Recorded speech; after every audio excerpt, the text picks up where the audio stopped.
Hey everyone, Elizabeth here. The Last Laugh delivers stories that leave you speechless. If you're here for it, hit subscribe and let's go. My grandmother smelled like lavender and old books. Every Sunday of my childhood she would pull me into her kitchen before the rest of the family arrived, pour 2 cups of tea that were mostly milk and say the same thing. Nora, the people who understand you will always be outnumbered. That doesn't make them wrong. I didn't understand what she meant when I was 7.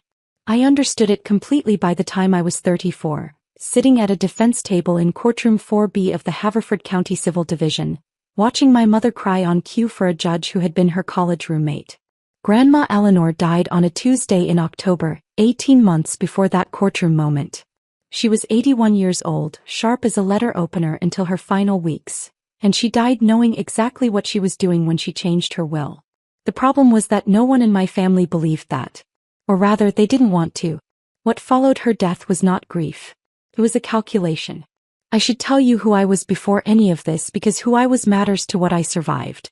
My name is Nora Callahan. I grew up in a 5-bedroom house in suburban Connecticut that looked from the outside like prosperity.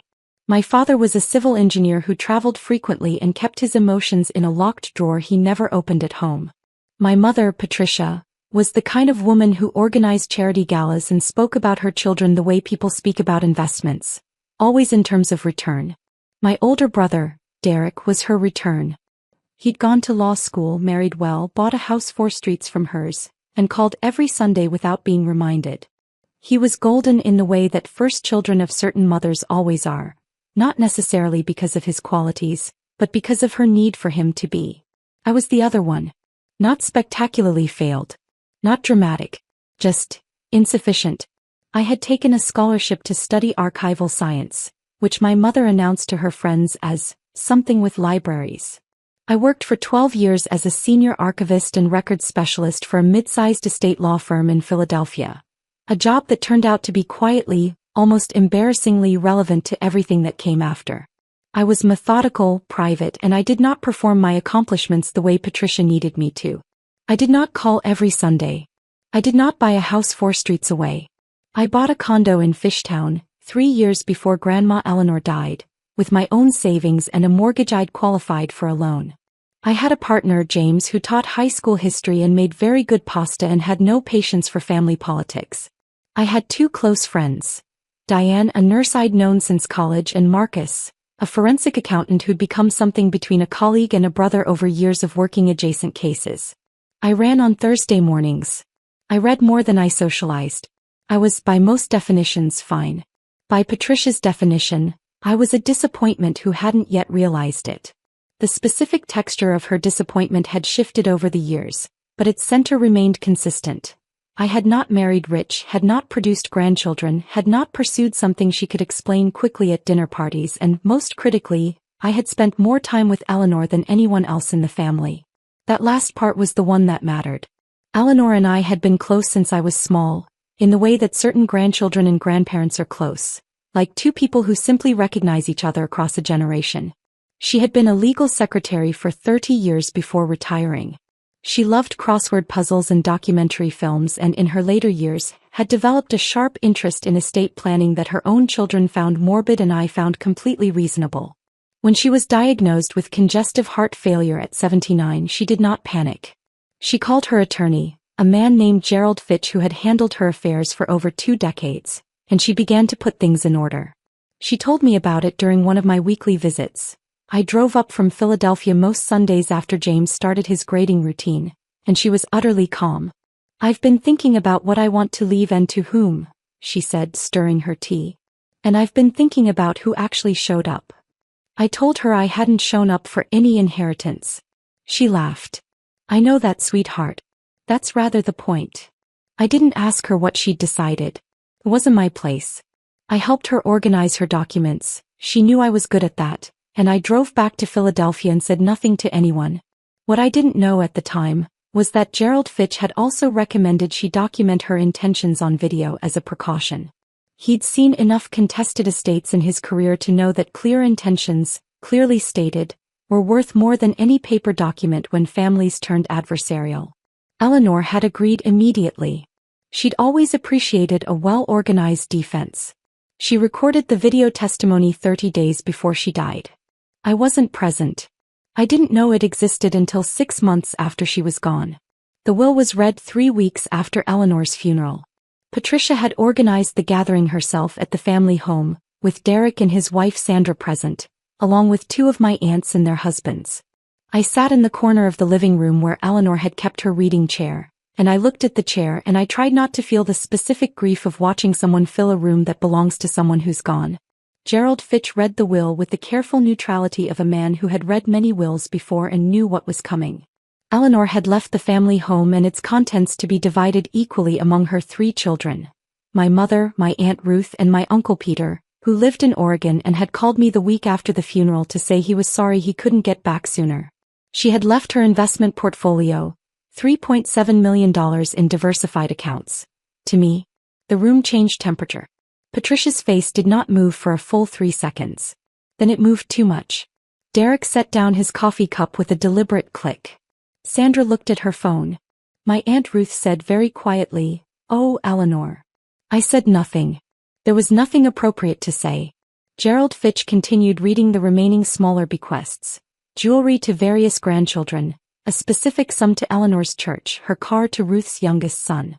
The portfolio designation was not revisited. It was what it was. Patricia stood up before he finished and walked out of the room. Derek followed. I stayed until Gerald was done, thanked him quietly and drove back to Philadelphia in silence. James had dinner ready when I got home. I sat at the kitchen table and told him what happened, and he listened without interrupting, which was one of the things I loved most about him. "What are you going to do?" he asked.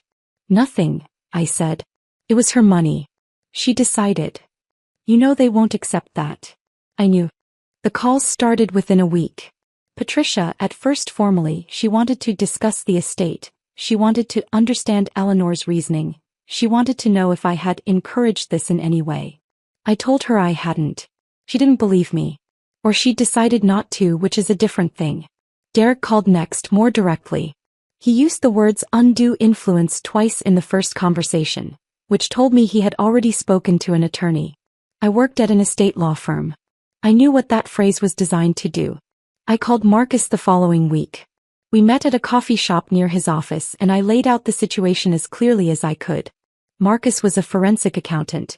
He'd spent 15 years untangling financial disputes, fraud cases, contested estates. And he listened the way he always did, which was with total stillness and the occasional small nod. "You need to document everything," he said. "Every call, every text, every email. Starting now." "I already am." He looked at me. "You were expecting this." I was hoping I was wrong. He reached across the table and tapped my folder. "You're going to be okay. But you need an attorney." I'd already called one. A woman named Claire Sorensen, who had been a partner at my firm before opening her own practice in estate litigation. She was precise and methodical and had a reputation for being extremely unpleasant to opposing counsel, which felt correct for the moment. Claire reviewed my documents and said what I already suspected. If my mother filed a claim of undue influence, the burden of proof was technically on her, but the presence of a friendly judge could shift the practical reality significantly. "Do you know who they'd file in front of?" she asked. I didn't yet. The lawsuit was filed 4 months after Eleanor died. Patricia and Derek, listed as co-plaintiffs, claimed that I had manipulated Eleanor during her final years through sustained emotional isolation of the decedent from her family, and undue pressure exerted during a period of diminished cognitive capacity. They sought the full $3.7 million portfolio plus legal fees. The case was assigned to the Honorable Margaret Ellison. Claire called me the same afternoon the assignment came through. Her voice was carefully neutral, which told me the news wasn't good. "Judge Ellison and your mother were roommates at Bryn Mawr. Class of 1982. I sat with that for a moment. "Can we request a recusal?" "We can try. But without documented bias, it's a long shot. They went to the same school 40 years ago. She'll argue that's ancient history and insufficient grounds." "What do? We prepare as if the deck is stacked," Claire said. "Because it might be. And we make sure our case is so airtight that stacking the deck doesn't help them." I went home that night and sat in Eleanor's reading chair, which James had helped me move to our living room after the estate was partially distributed. I put my hand on the armrest where her hand had rested for 30 years and I thought about what she had said to me once about people who understand you being outnumbered. Then I called Gerald Fitch. Gerald Fitch was 71 years old and had a voice like a library, quiet, authoritative, with the kind of depth that comes from decades of careful listening. He had handled Eleanor's legal affairs since 1997. He had also, as I was about to learn, been considerably more prepared than any of us knew. "Nora," he said when I explained why I was calling. "I was wondering when this would happen." Eleanor was wondering too. He told me about the video testimony. It had been recorded in his office on September 14th, 31 days before Eleanor died, with a notary present and 2 staff members as witnesses. Eleanor had sat in the chair across from his desk, dressed in her blue cardigan, and she had spoken for 47 minutes. She described her relationship with each of her children and grandchildren. She explained her reasoning for every bequest in the will.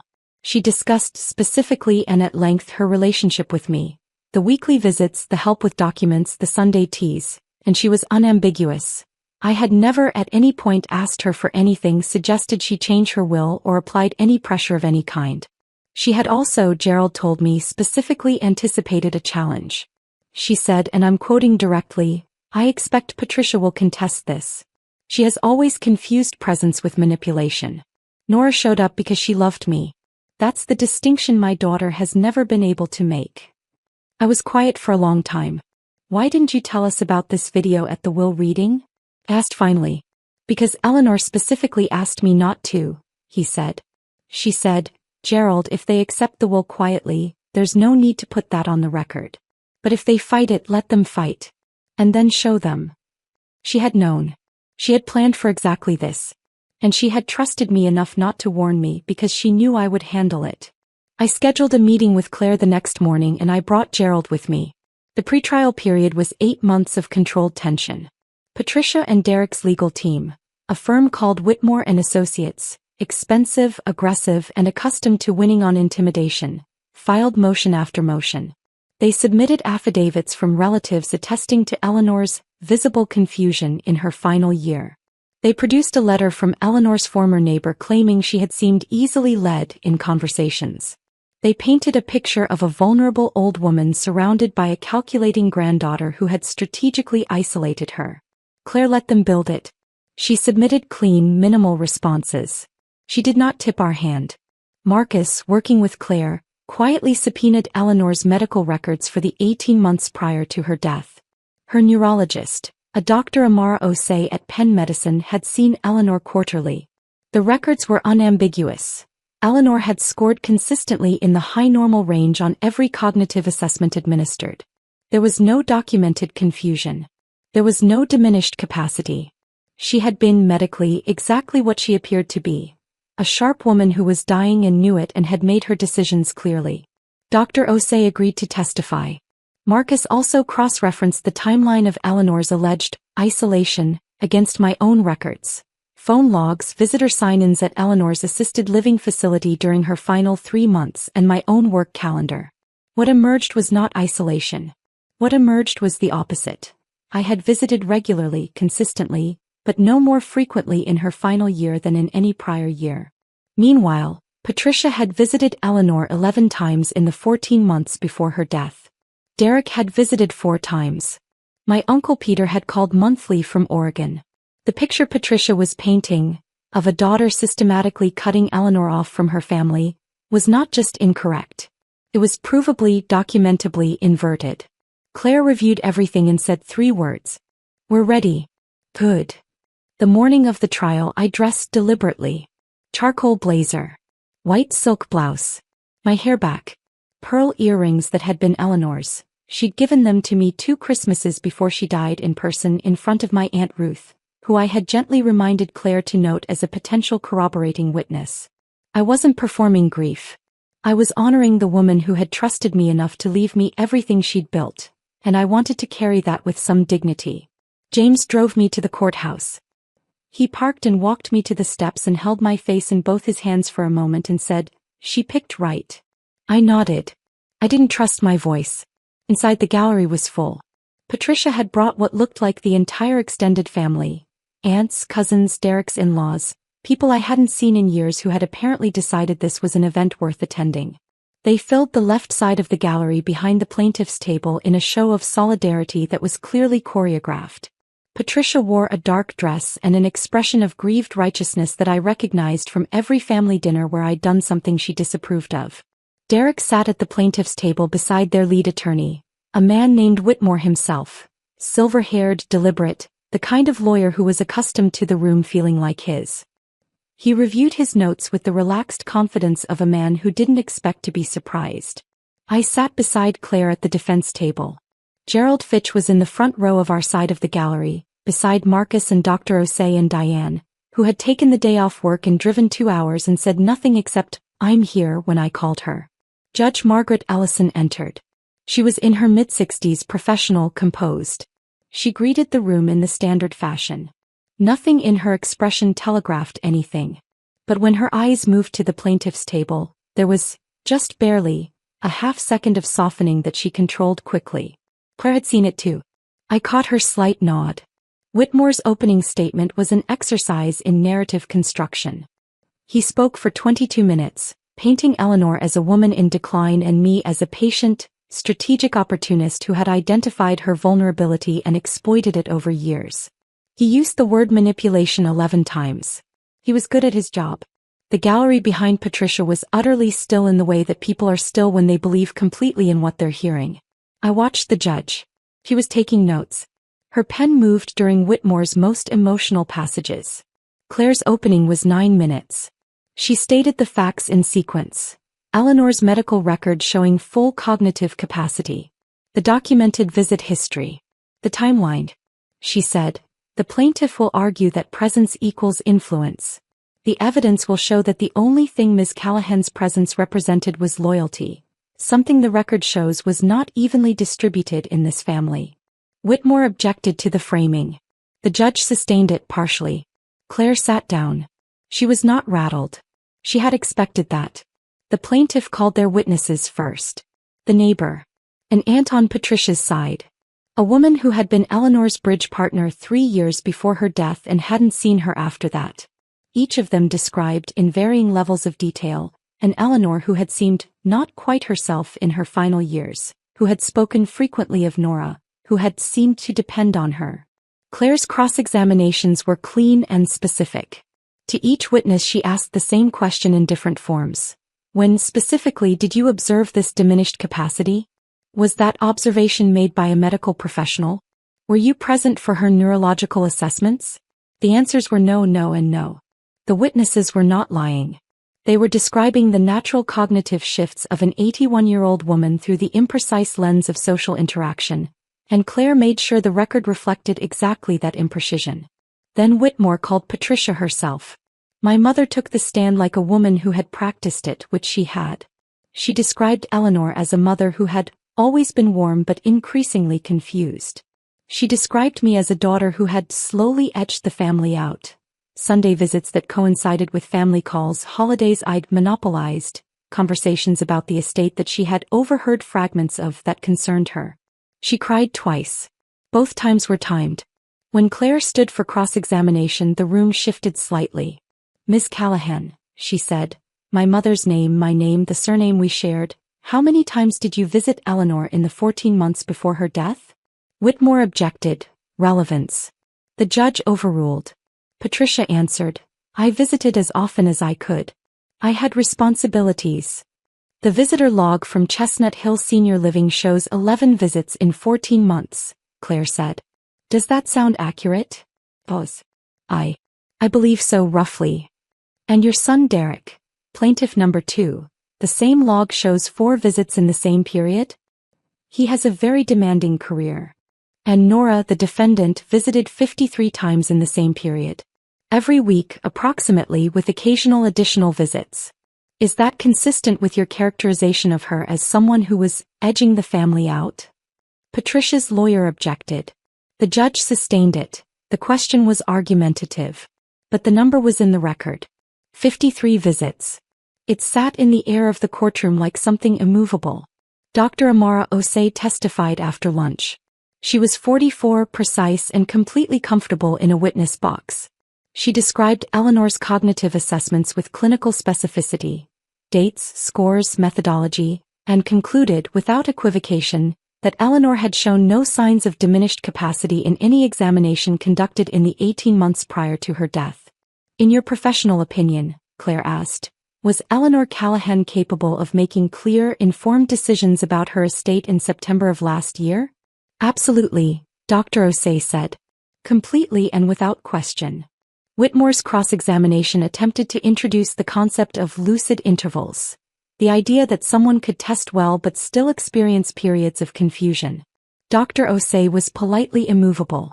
She explained the assessment methodology, the observation periods, the distinction between social confusion and cognitive decline, with the patience of someone who had explained it to many skeptical attorneys before and expected to explain it to many more. When she stepped down, Whitmore's second chair leaned in and whispered something to him. He shook his head slightly. He didn't know what was coming. Claire stood. Your Honor, the defense would like to submit Exhibit A. She had told me we would do this in the afternoon session, after the plaintiff's witnesses had built their full case. After the jury, there was no jury, it was a bench trial. But the gallery served the same emotional function, had absorbed Whitmore's narrative completely. After they felt certain, she handed the exhibit list to the clerk. The clerk handed a copy to Whitmore. He read the description. His expression did not change, but his posture did slightly. Exhibit A, Claire said, is a video testimony recorded by Eleanor Marie Callahan on September 14th of last year, in the office of her attorney Gerald Fitch, before a notary and 2 witnesses, 31 days before her death. The recording is 47 minutes in length. We have prepared a 12-minute edited summary of the directly relevant sections, with the full recording available to the court. Judge Ellison set down her pen. The gallery murmured. Patricia turned to Whitmore. He was already on his feet. Objection, Your Honor. This exhibit was not disclosed in the discovery phase. It was disclosed in our supplemental filing on March 3rd, Claire said, sliding a document to the clerk without looking at Whitmore. Page 7, Exhibit A, described as video testimony of decedent. Counsel had 30 days to request further detail and did not. The judge reviewed the document. She looked at Whitmore. Counselor. Whitmore's jaw tightened slightly. We believed the reference was to a standard deposition. A video testimony of a decedent is self-describing, the judge said.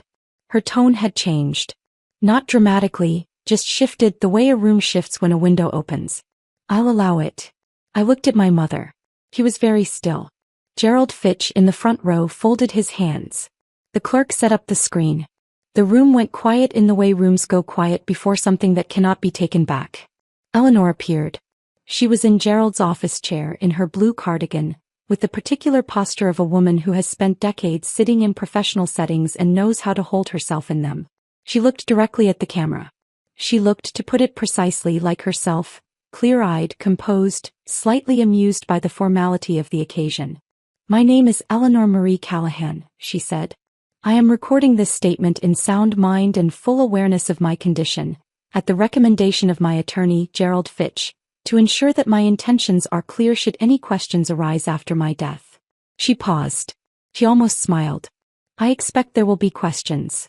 The edited sections covered her estate decisions methodically. She explained the bequest of the property to her 3 children. She explained the portfolio. He explained Nora. Nora visited me every week for the last 4 years of my life, Eleanor said. She did not ask me to change my will. She did not discuss money with me, except to help me organize documents when I asked for her professional expertise. She brought me tea. She listened to me. She sat with me through the nights when I was frightened, and she never once made me feel like a burden. Eleanor looked at the camera with the particular steadiness of someone saying something they have thought about for a very long time.